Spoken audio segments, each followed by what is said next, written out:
Celie Harris Johnson was born in 1895, as it stated that she was 14 years old in 1909. She lives in Hartwell County, Georgia, as we can see on the mail being delivered by the postman, Mr. Hudley. She comes from a family of 4. Her mother, which I couldn't find out her name, but I did find out that she was a seamstress, and we can see a little boy on the porch wondering why she's making those faces. What's he doing that for?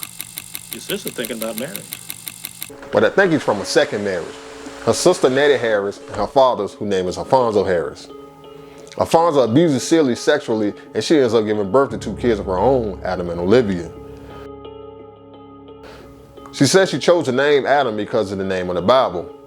Also, we find out Alfonso was not her biological father. Celie's mother dies and Alfonso ends up marrying a woman named Gray.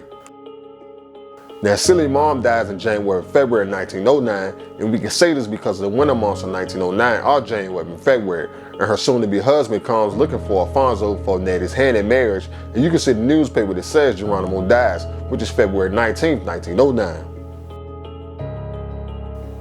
Celie is sold to her now new husband, Mr. or Albert Johnson, who is a farmland owner that was handed down to him from his grandfather for the price of a cow and a couple of eggs. Now, Celie has a new family, Mr. and his 3 kids. She took a liking to the charismatic one out of the bunch, Harpo.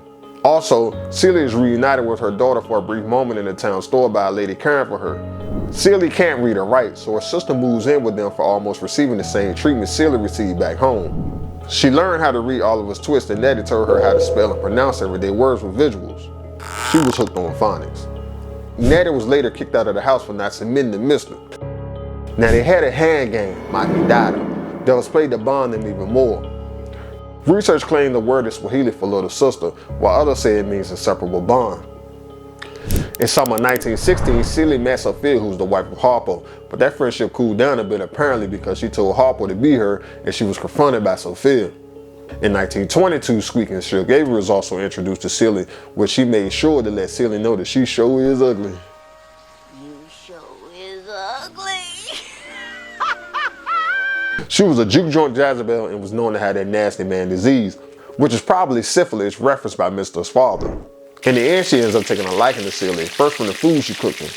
Then she made a song just for her, Miss Celie Blues, or Mainstream for Sister. Plus, eventually she helps her escape her current life down the road. She is set to sing this song at Harpo's Juke Joint Saturday, August 19th from 9 p.m. to 1 a.m.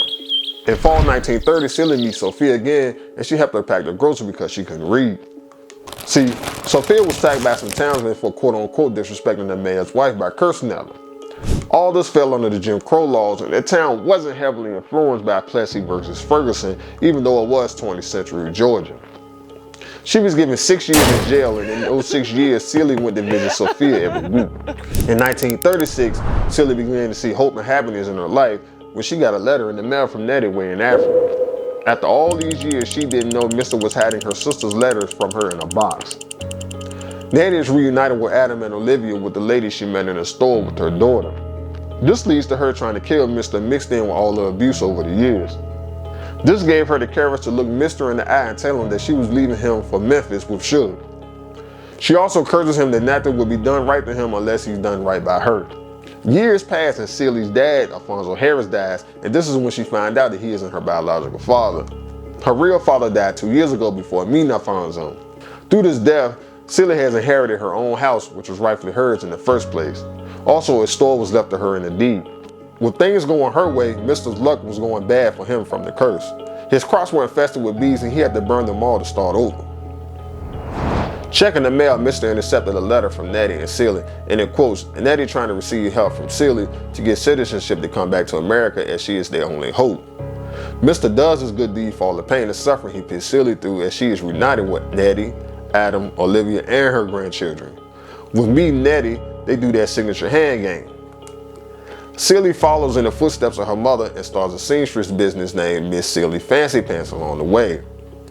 And I quote, God will be pissed off if he walks in the field of color purple and not acknowledge it.